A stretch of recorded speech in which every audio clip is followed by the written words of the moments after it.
Good morning and War Eagle War Report family. You got Ike Jones here. Another morning drop. Are Auburn fans setting themselves up for a letdown this fall with their expectations about the upcoming season? One anonymous SEC source seems to think that's exactly what they're doing. We'll talk about it right here. Y'all know how we do morning drop style. Let's drop it on them.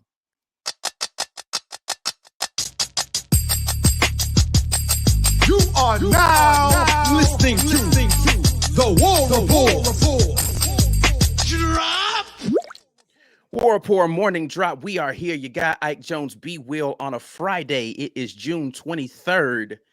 We are already close to the halfway point of the year, and we are inching closer to the start of the college football season and game number one in the Hugh Freeze tenure as the head football coach of Auburn University. B. Will, how you feeling this morning? You know, I'm feeling a little fortunate that this summer, I don't think we've touched 90 degrees. Like maybe one time. I mean, I heard Texas. A lot of rain. A lot of rain. We're close to the Gulf, though. You know, so I'm saying. I think I'll take the trade off right now because I heard Texas got like 110 going on heat index over there. Some crazy stuff. It's crazy. But all that to say, glad to be here this morning. Let's talk some football. Yeah, man. I think it's cool that we are able to stay cool, you know, not needing people like Harmon Mechanical to jump in and make sure that we'll be all right. But what we do need to figure out how to do is remain level-headed, apparently. No, this has been floating around on social media. We wanted to get in here and address it because we've been asked multiple times. You guys know, if you know me, I don't really care about a lot of prognostication from a lot of these prognostication. I'm using collegiate word day. Felt very Stephen A. Smith right there. I don't care about the prognostication of a bunch of people about what they think Auburn might be able to do. But everybody got a predictions, right? It's prediction season. And I'm citing an article here from USA Today. It is the Auburn Wire. Shout out to Taylor Jones, who posted this article. This was 2 days ago on the Auburn Wire. And an anonymous SEC assistant coach says that Auburn Williams has the Auburn fans in a little bit of a lurch. It says Freeze didn't really bring in an all-star staff he promised. It's weird. There's a lot of Liberty dudes, and then you have Ron Roberts and the old Tulsa head coach. He's going to use the entire season as a recruiting platform like he did the first 2 years at Ole Miss because the offensive line and the receivers are bad and don't know the system. But Auburn is going to expect him to operate on a faster timeline. They're so far behind Bama and Georgia. It may be the biggest gap in decades. Thoughts on that, B. Will? There's a couple of things I'm thinking about. When I hear that quote, I want to read the same article. I want to read this part too. For all of Freeze's problems, he can manage an SEC culture 1,000 times better than Harsin. They're starting over, but it's Auburn, so they have good running backs. That's true. The source was the anonymous source was true about that. After that, they're pretty mediocre. He also said that basically Auburn fans, and this is quoting from Auburn Sports, are comparing it to Harsin and being like, well, he's better than Harsin, so we're going to be good. So it's almost as if, you know, we've made this analogy a lot about like relationships. You come out of a bad relationship, the next person, just because they look different than the last person, is inherently better. And so Auburn fans have set themselves up to believe this year's going to be great because Coach Hugh Freeze is better at recruiting than Brian Harsin ever was. Right. Now, we can't act like recruiting is not important. Obviously, that's what killed Brian Harsin's tenure, his lack of urgency in recruiting and the product on the field not turning over. But now that we look back and we see a 42-man turnover on this roster that Hugh Freeze did in one offseason, you can say, hey, recruiting was why you didn't get better on the field too under Brian Harsin. So we see that recruiting is important down here. But there a couple of things, right? I don't think it's unfair to categorize the team as mediocre outside of the running backs. It's an oversight to overlook the secondary talent, though. Now, maybe that's not what this person was specifically asked about. Maybe it was just, hey, do we think their offense is good or their defense is good? Maybe some at each level. I get why you think O-line they're bad. I get why you would think wide receiver they're bad, because what have we put on display the last 3 seasons? Not much. Okay, I understand the trepidation there. Here's the thing, though. Freeze didn't really bring in the all-star staff he promised. Every time there's a head coach opening, we start talking through. We got to do it when Gus got fired, and again when Harsin got fired. People start naming names, and names, when it comes to coaching, gets people excited. Mm-hmm. It gets donors excited. It gets fans excited, and I'm pretty sure it gets recruits excited, as we saw from the firing of Harsin happening mid-season and asking potential recruits who they would want to see as Auburn's head coach. We heard Deion Sanders. We heard Cadillac. We heard a couple other names that didn't end up being the case, but it gets people excited. I need people who can coach football and recruit. I don't care if the people who are going to get coached or the fans or the donors don't know their names. I need them to be able to do a job. And that's what's missing entirely here. He said he brought over his Liberty guys. Right. If you were going to bring up somebody from a G5, I would expect, hopefully, let's say if it was a more established coach, a Kirby Smart, and Nick Saban was going to hire somebody, and that person had previously worked on G5, the Group of 5 level. Wouldn't it need to be somebody who, at the very least, he's going to fit their requirements, whatever they want from a coach and scheme and energy and all that, but somebody who's accomplished on that level? If I'm not mistaken, didn't Coach Garrett get some type of accommodation for the best D-line? And what was the exact accommodation that either he or Liberty got? I don't actually remember. I do remember he was named as one of the best assistants. Marcus Davis was named one of the top up and coming assistants. This is where it's weird to me, right? Because, and if you guys are in here, we're getting into this conversation. Make sure you share the video and get more people involved in here, because I do want to hear you all's thoughts on this. Make sure you're liking the video right now, because this is going to be a good conversation today. This is what's weird to me. Coach Hugh Freeze didn't promise an all-star staff. What he said was that he's had a lot of people who were interested in the job. That's it. He didn't say, I'm going to bring an all-star staff in here. That's not part of what happened. The interpretation from people was him saying, I've had people hit me up, and some of them are some very interesting names, was that there was going to be an all-star staff. But he didn't promise that. He didn't say, I'm going to come in here day one and I'm going to bring an all-star staff. What he did promise to do was come in here and recruit at a high level. And he's been good at turning programs around quickly. And we've been good at the quarterback position. Those are the promises that he made initially. That's what was the advertisement. Yeah. Yes. We're going to go out here and we're going to compete immediately. Yes. He didn't say, I'm going to bring an all-star staff to do that. Never said that. So I don't understand where that came from in this entire portion. The other portion that's weird to me is there's some duality in this, and I think we'll go more into the second point of what I'm going to make here on Sunday. They're quoting things from someone at Auburn Sports in this article for USA Today, the Auburn Wire.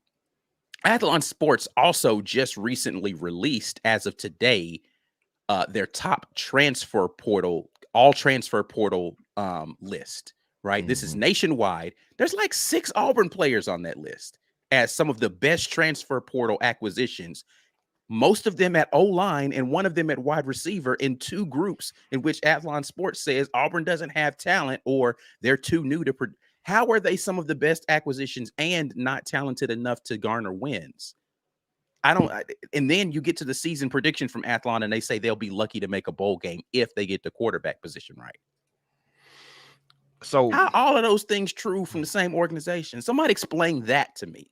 Well, the guy is he's quoting somebody else who works at a program in the SEC. Well, the Auburn Sports person is quoting an SEC person, but the SEC person didn't say that Auburn Right. doesn't have it. Athlon made that assumption. Athlon Right. did the predictions and they did the I don't get how all of that's Right. true. Okay. So I'm trying to focus my attention on the characterization of the coaching staff and also what that says about things in general. Like I'm gonna use Cam's comment right here because it's incredibly relevant. Coach Garrett's D-line of Liberty led college football in negative yards last year. I'm gonna guess that if you can dominate your competition to that extent, the most negative yards by a D-line, that you might be okay as a coach. You think? Maybe. No, I mean that's not even with all the 5-star talent that our rivals have has accumulated. We know that we're at a talent deficit when it comes to Georgia and Bama, and to a slightly lesser extent LSU. Everybody else down here, we are right on par with them. We are looking them in the eyes. Right. What is? There are 8 teams on our schedule, and I would say we're definitely behind the 8 ball against 3 of them. But we're gonna go 2-6. Right. These coaches can coach, man. They coach. They play this game, and then they decide they want to coach, and then sometimes they just coach in this. Hey, they stay where they're at. Sometimes they're really good at it, and Right. just because you don't know their name and they're not all-stars does not mean that these dudes don't know how to coach. And I guess that's the I weird hate thing that. is that who's to say that the staff and I'm not professing that they are all stars today, but who's to say he didn't assemble an all-star cast just because you don't know, like to your point, that you don't know the names before they got here. Right. That always is going to stick in my craw. The same way people do it with players and star ratings. Like, listen, man, you don't know what this dude could do. He's a 3, he's a 5. We've seen 5s burn out and 3s excel. Let these guys play. Let them get down here. Let these coaches do the job they were hired to do and see what they got. We won't know. We might be talking about this Auburn staff 10 years down the road, like, oh man, we had Coach Garrett. Now he's a defensive coordinator somewhere killing it. And we had Aldridge is now a head coach somewhere killing it. Like, you don't know what these guys are right now. Let them coach and let them do their job. Now, that's the first thing that really sticks out to me. Let me get to the second thing that really sticks out. They are so far behind Bama and Georgia. It's maybe the biggest gap in decades. Were you here the last 2 years, son? What were you doing the last 2 years? Did you see what we had going on? How have we fared against Georgia the last, 2018, 19, 20, 21, 22, the last 5 years? Has it been close? Have we been in the ballpark? I guess 2019 was somewhat close. It was we didn't mount a comeback in a very low scoring game. What is it exactly? How are we further behind than the ass whoopings we've been getting dealt by Bama and Georgia over the last 5 seasons? How can we get further behind that? What, 2021 and 2022? How do you get further behind that? I saw a crowd at the Missouri game look like that we lost the game. I saw a win where the fans and even some of the players look like, I guess. We are nowhere close to the low that was 2022. Nowhere. 2012 happened as well. I don't know if this person knows that. Maybe he doesn't know that. I don't know. 2012 happened as well. And we won no SEC games. But right now, as we turned over a talent deficiency at offensive line and linebacker, now we're miles and leagues behind the 2 most talented teams in the country. Now, that doesn't make any damn sense. I'm confounded. I'm confused. It doesn't make any sense to me. The recruiting momentum alone is worth some money on this season. The recruiting momentum alone is worth money on this season. I don't understand what this guy sees. So he's saying, yeah, he came in and recruited well, but his coaches, he didn't get all NFL assistants for head coaches. And, who's going to beat Bama and Georgia anyway? Well, you can say that about anybody in the country. Who's going to beat Bama and Georgia? So this is where, and, I don't want to go too far into this on her specifically, right? So we had Heather Dinich on. She had a conversation with Mike G, right? And her whole thing was basically saying Auburn's going to be lucky to make a bowl game. She didn't say that but in so many words, that's what she was saying. And her reasoning was she's been to Bama and Georgia and Michigan, like Ohio State, some of the best programs in the country, and Auburn's not in the same class as them as far as the athletes that she saw walking around, right? And my question to that is, why are we taking the very elite of programs in the country and saying Auburn's not at that level, so they must be terrible and barely able to make, like, there's a huge gulf between the people who are currently making the college football playoff and barely making a bowl game. Yeah. That's just a bad analysis to say they're further behind the best teams in the country than they've ever been, so they must be terrible. It's just there's a room in the middle to be better than mediocre. And so it's just not a good faith argument to make to say, I don't think that they can compete with the best teams ever, so they're trash. Right. Like that's such a lazy narrative to throw out there. It is such a lazy narrative to throw out there. It's not only is it lazy, but it completely ignores what we see happen in college football all the time. Right. Which is that when there is a coach who gets the talent and energizes the players, anything could happen. Anything could happen. We can't just dumb this down to, well, they've got 4 or 5 years of recruiting ahead of you, and he's Nick Saban and that's Kirby Smart. Look what they've done. Oh man, you'd be lucky to get, as if we play them both like NFL division. Like that's the only teams that we're going to play this year. Or we just going to Bama, 12 Georgia, games, Bama, Georgia. Georgia. If they can't be, hey, you line them up against Bama and Georgia six times, they're going to be lucky to win 6 games out of that. That's what we have to assume when you make very narrow comments like this. And again, you're welcome to your assessment. Just don't feed me that.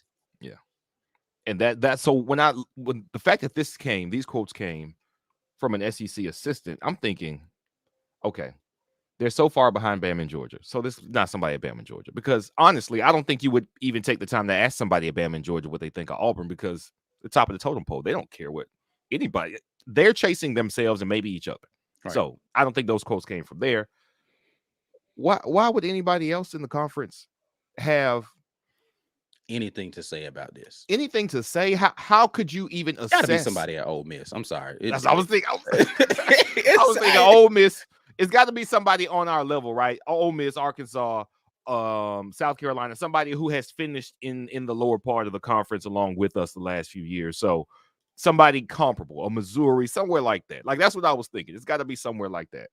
But I don't know, like, do you take stock of what you have going on? Like, I've seen Missouri get some okay recruits, and I see those recruits leave for bigger programs. So listen, the same thing with South Carolina. You're going to get some okay recruits, but it didn't really turn it around because Spencer Rattler was still the Spencer Rattler we thought he was going to be for the majority of the season. They got a couple big wins late.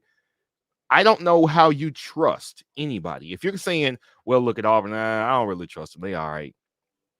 Who do you trust? I don't look around and say, I love what Billy Napier has going on with Florida. I can't say, oh man, Ole Miss is just awesome. Lane Kiffin's such a great coach. And he went 6-6 last year. What do you, 7-5, because he lost 5 straight.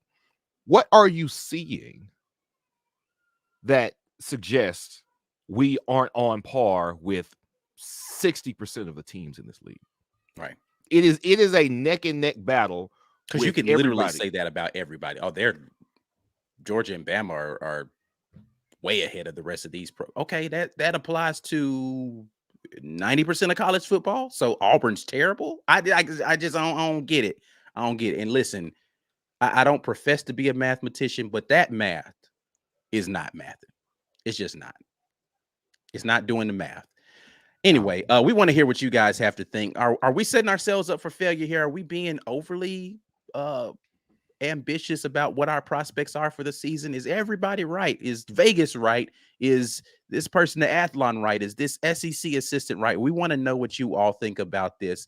But we want to pause for a minute and talk about Rogue Shop. Of course, the sponsor of the morning drop, rogueshop.com, using code REPORT. If your blood pressure's up today, maybe you got some anxiety, some stress because you're tired of hearing all this nonsense from a bunch of people, make sure you head over there and use code REPORT. Get you a little something off your purchase. That lets them know that the War Report sent you over here. We're going to head to the comment section. We want to hear what you all, if you all are pondering what we're pondering.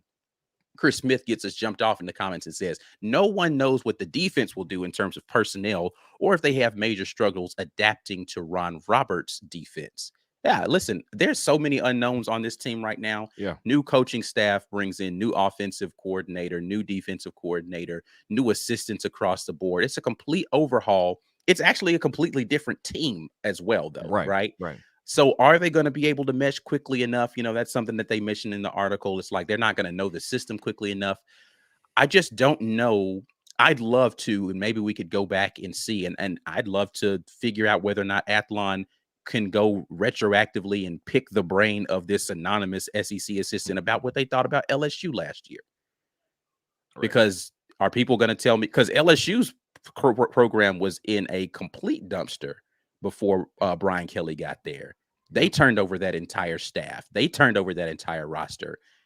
So were the predictions for LSU as bleak as they are for Auburn this year? I just like it's weird. It's kind of it's a very weird energy for me to hear that kind of thing. But yeah, a lot of stuff to know on both sides of the ball. Yeah, we got some question marks, but that's understood though. I think what people aren't taking into account here is that what we've seen the last 2 seasons is we've seen a clear talent deficiency and a lack of cohesion between coaching staff and players as far as not only scheme but also culture. We just, at the very least, we fixed the culture problem. We fixed players and coaches aren't on the same page. Players aren't bought into what the coaches want them to do. There's no way to know how many wins that results in alone.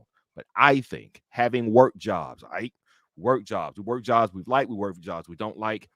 You get the people and the culture correct, it raises the ceiling for everybody involved. And I mean, I get it. People don't see that. They're not trying to account for that when they make these estimations, but it's huge, man. It's huge. It definitely matters. Listen, it mattered at the end of the season last year with Coach Caddy. It's going to matter for the entirety of the season this year. Yeah. Prince Chuku says, what's your biggest concern about this team? Mine is the defensive line. I don't know that defensive line is my biggest concern about this team. It's still, for me, going to be the linebacker play, just because I don't know that I've seen anything from them. Justin Rogers has proven that he can be a good defensive lineman in this league. Jason Jones is a good defensive lineman in this league. Marcus Harris, a good defensive lineman in this league. I think we've got talent at the jack position that hasn't been revealed yet. Lawrence Jackson, the transfer from Purdue, is a quality defensive lineman. Nasili Kite, quality defensive lineman at a P5 level from Maryland. I like the freshmen that we have on the defensive line. I think A-Day aside, I understand what A-Day put in the minds of people. I don't think that our defensive line is as bad as A-Day showed. And so for me, I still think that the unknowns at linebacker, because even the guys that we got that transferred in from an Austin Keys to a DeMario Tolan to, just name. None of those guys have really proven much. They have a bunch of talent, but I haven't actually seen it on the field yet. I've seen these other guys do it on the field at various P5 programs around the country. Yeah. And that's the biggest thing is I agree with you that we haven't seen fixes at linebacker, but I know that room has just been turned over. I can say it was definitely the worst unit on the defense last year. And did they fix it? No. Do I think we have, number one, a better linebacker coach? Yes. Number two, do I think we have better talent now? Yes. You give me those two, and I'm going to lean Josh Aldridge will get those guys together. He will get those guys together, and he'll get it fixed.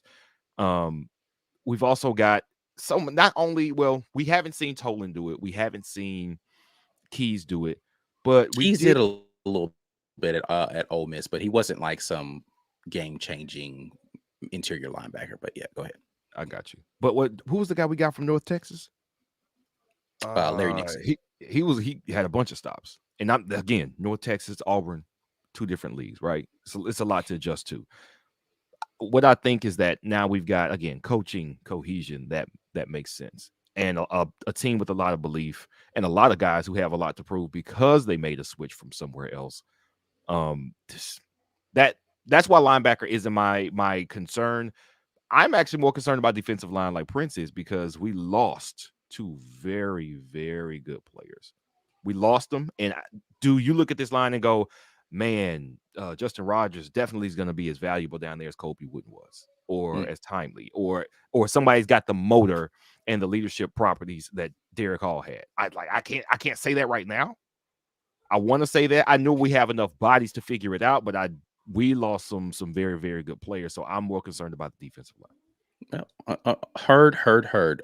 Thanks for the super chat here from Alex Wilson, who says underestimated, could have won a minimum of 8 last year, and I'm booking a 10-win season. Hashtag Yahtzee. 10 wins is a lot, though. 10 wins is a lot. That means we beat we punching up a couple times. You know what I mean? So we won 5 games. I'm trying to see where we're squeezing another 3 out of that situation. I think we let LSU slip away. We let LSU go. I think Mississippi State was a game we let slip away. We let them off the hook. That's 7. I mean, I guess you can say Ole Miss, but I don't know. I mean, we started that game. We spotted them 21 in that game, pretty much. Looking at the effort at that happened the last 4 games of the season, don't you feel like we could have at least beaten those teams that we're eye to eye talent wise with? Like Ole Miss game would have been different if Ole Miss would have been different for sure if we had been start in a different kind of mindset, the same mindset we had those final 4 games. But right. I mean, but we also almost lost Missouri, right? So I don't know that I'd put us maybe at 6 or 7 wins last year. Yeah. But I don't know if I'd go to 8. If we're being honest, like if we're going to say we almost won these games, we have to acknowledge the ones we almost lost to. Right. So, sum total 7, maybe, probably closer to 6 in my opinion. Chris S jumps in and says Peyton Thorne isn't a lock to succeed. 2,700 yards plus 20 touchdowns, less than 10 picks. No guarantee Robbie takes a step forward or is even healthy next season. So reasons why people should temper their expectations may be there from Chris S. Yeah. Anything, if we're going to say, now, granted, we do a lot of this. We say, well, here is the best case as this guy progresses to the next step. And sometimes that happens and sometimes it doesn't. We were sitting here this time last year thinking, all right, TJ Finley takes a step. Right. Then maybe we'll have something. And he turned the ball over like crazy. So it's fair to say, well, what if what we're expecting to happen in a positive way doesn't happen? Okay, fair. And you mentioned Robbie's health, and that's actually something that concerns me, man, because that shoulder, it was hurt last year. It bothered him in spring camp. He didn't get surgery, and his mom was actually in the chat one week, and she said he didn't need surgery. That wasn't the prognosis. So, okay. Assuming he's healthy, I hope he can stay healthy. I hope it's not, you take one hard hit on that shoulder and then we're going the other way as far as quarterback health. But one thing that I do think makes this a little different is that we have a third option in the room. He's been here for a year. He was impressing the coaches as the spring wore on. He got to get some face time with Cam Newton throwing the ball to some wide receivers for senior day, and apparently that turned the light on. So he has to be ready to prove something as well. And I think he probably is, because if you saying Peyton Thorne and Robbie Ashford, you're 1-2, then Holden Gurner's got to be like, all right, so y'all don't want me here. You got Walker White coming in. So what's the spot for me if that's your 1-2 and then you got your heir apparent coming next year? I think he would take that job if it was gifted to him via injury or whatever the circumstance, and have a lot to prove. And I'm always going to put a lot of expectation on the guys who have a lot to prove. Yeah. So here's what I want to say. Floor to ceiling conversations, right? And we can have a whole other conversation about this. What is the worst case scenario in that QB room? Meaning, if we had to start Hank Brown game 1, what would be the expectations? And everything else around Hank Brown is fine, right? Like, we have a full complement of running backs, offensive line is fine, defense is fine.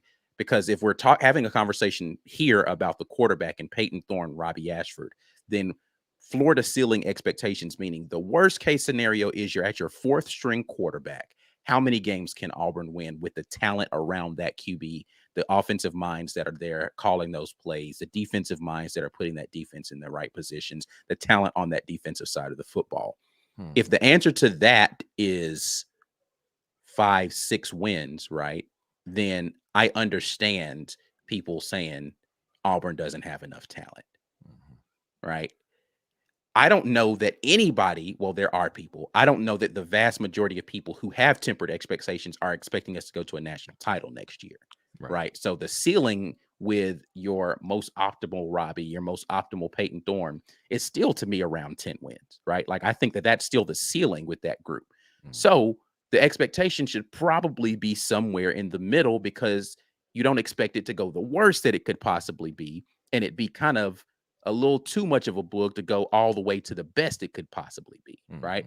Yeah. So I don't think an expectation for 7 or 8 wins is crazy. No, it's not. It's not. Just talent alone, it's absolutely not crazy. Yeah. It's just not. So I don't. It's really hard for me to go 5, even 6 wins. 6 wins means you're losing to either Mississippi State or Ole Miss or Arkansas. It's really hard for me to envision losing to these teams again. Yeah. Really, really hard, especially after the year we had last year. That's just not going to happen. I think people also are inflating what those other teams are or what they can do. Lane Kiffin juice has, I mean, that's just like a national media thing, right? He's got this reputation for something, but I mean, I think we saw what Lane Kiffin was last year. Absolutely. We saw what Lane Kiffin was last year. We saw what he was the year before that, honestly. Every time he's got an opportunity to win a big game, he craps the bed. So the overestimation of a lot of programs, I like Sam Pittman. He's actually a really good coach. Arkansas is just a really bummy program. And they can't compete resource-wise, and they keep losing talent, and they keep losing coaches. We don't have those problems. We are not built the same as those teams, and that's why I think they're underestimating us by 2 to 3 wins. Another super chat, Alex coming back in to say those are the ones I'm talking about. Losses to Georgia and Bama close this year. So he's talking about the games that we could have won being LSU and the Mississippis. Listen, again, sure. I think that's fair, to say that we could have won those games, especially LSU, early in the season. This is before we felt like the season was taking a nosedive. LSU was a disappointing game because we could have, you think about the fact that LSU's lone touchdown in that game, if I'm not mistaken, came off of a defensive scoop and score, right? So the defense was playing well that game. The offense just wasn't finishing drives, and we were there on the doorstep in the red zone. Right. So definitely had opportunities to win that game. Just let it slip. Daniel Moultrie says, I think the floor is 8-4. The ceiling is 12-0. If we're anywhere in that range, don't get blown out in any games, and we win our bowl games, then I'll consider year one a success and be happy. The question I have to ask you, Daniel, is are you going to be disappointed or unhappy with a 7-5 season? Because it seems as if you set your expectations to be 8 wins, which again, I don't think is a crazy expectation. The 12-0 one is that one's a little wild to me. I can't listen. It's hard to go undefeated in college football. It just really is. It's hard. And can a team do it? Yes. I don't know that this roster is built to go undefeated, though. In my mind, undefeated means you've got 1 or 2 special guys on the team, or you have a defensive as a unit. To me, defense as a unit can be special without having a one special player. Right. But to go undefeated, again, think about the undefeated teams that have happened in recent history. Right. Either a ridiculously special defense or a ridiculously special player. Probably all over the board. I don't know that we've got that right now. Right. We might have special, but Heisman quality special, I don't know. Yeah. Somebody's got to prove that to me. And again, I think that there's some guys who their talent ceiling might be Heisman, but I haven't seen them even approach that ceiling yet. Yeah. Not yet. But keep booging though, man. Don't let nobody kill you, Joy. James Barnett says, let that dude keep the same energy when we win the SEC West. Then let me hear the excuses. Keep sleeping on Auburn. Here's the thing. We won't even know, they're not going to be able to come back and be like, hey, I was the one that has said that y'all I know, right? Like, we won't ever know who it was. So, how are they going to keep that same energy? They could be like, I knew it the whole time. I told you right? Auburn was a sleeping giant. Put your name on it, man. That's all I'm saying. Put your name on it. Please. Put your name on it. Super chat here from Brian Hancher. Thanks for the batie. Watch the film. I thank you for tuning into that. Listen, man, I appreciate everybody who continues to watch film with your boy. It's a fun thing for me to do. It takes me a long time to put these film clips together, man. So if you got a green name, hop in there and look at the daggone film. Get yourself acclimated to these players. Lucas Jewell says, I think that the SEC is underestimating Coach Hugh Freeze, but I think that the Auburn fam is hype as we should be. It's been years since I've been this hype for Auburn football season, and it's all due to Coach Hugh Freeze. He's brought the excitement back. Yeah, we're recruiting for the first time since the recruitment era of college football has been as wild and ridiculous as it is right now. I feel like coming up on when Tuberville was here, recruiting wasn't what it is now. And one thing I can actually say how Nick Saban changed the game, it wasn't by winning championships. He changed what recruiting looks like in college football. That's what Nick Saban, the true Nick Saban effect, in my opinion, how he should be remembered is he changed what it means to recruit and how players are recruited. And there's a lot in that I'm not going to go into right now. But what I will say is that this is the first time I feel like we've truly competed with anybody for top tier recruits. That is the biggest change. We can see it. It's tangible. We hear it. We're getting the commitments. We're getting the transfer commitments as well. That's going to pay dividends. The excitement of the Auburn fan base is a win because we saw what our last 4 games looked like last year. Caddy took the reins. The fans came back. The players perked up. And we already know. We talked to players who said, man, I knew I was going to come to Auburn when I was in that stadium and I heard that crowd cheering for that team. We, as the fan base, we enabled the football program to be great. The football program can be good, but we enable it to be great. The excitement that Coach Hugh Freeze has generated so far is what will push us to great if he can give us good on his end as the football coach. Things are up. Things are up. No, it doesn't have to be a 9-3 season or even 8-4 season for things to continue to be up. Things are actually looking up. Which is also kind of weird to say that we are leagues behind everybody else and we're still in tops in the country in a blue chip ratio that gets put out every year, right? So though we are lower than we've been perennially in that ratio, I still contend that a lot of that ratio stuff is a little fluff based upon the number of guys we had that fizzled out. But to say from a talent perspective, we are in a different category than the vast majority of the country in comparison to them when we are still within the 1% essentially in the country or the top 10% in the country in talent. It's a crazy statement to make.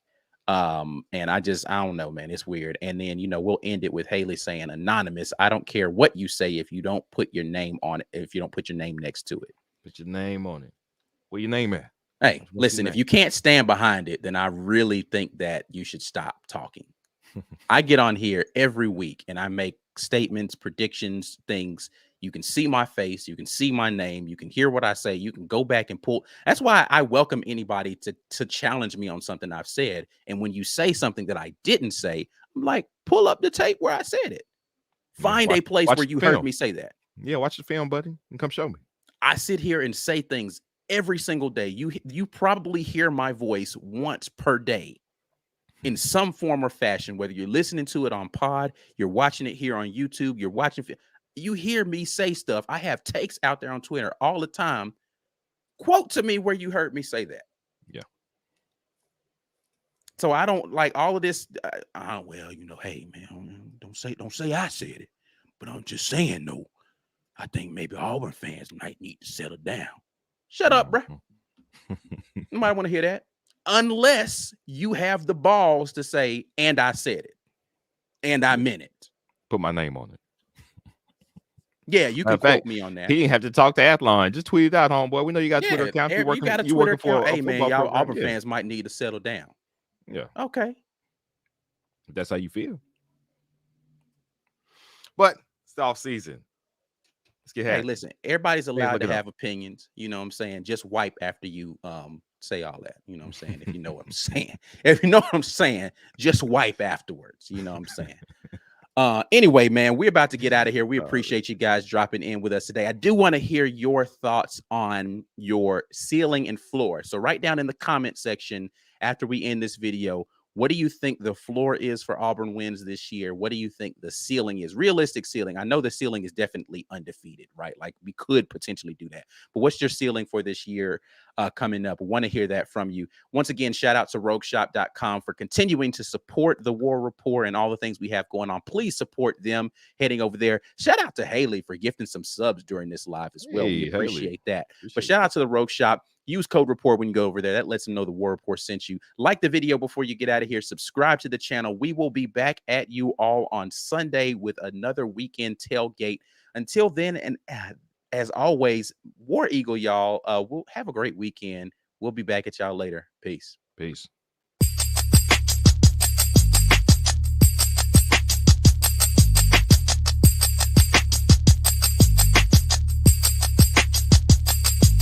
Drop.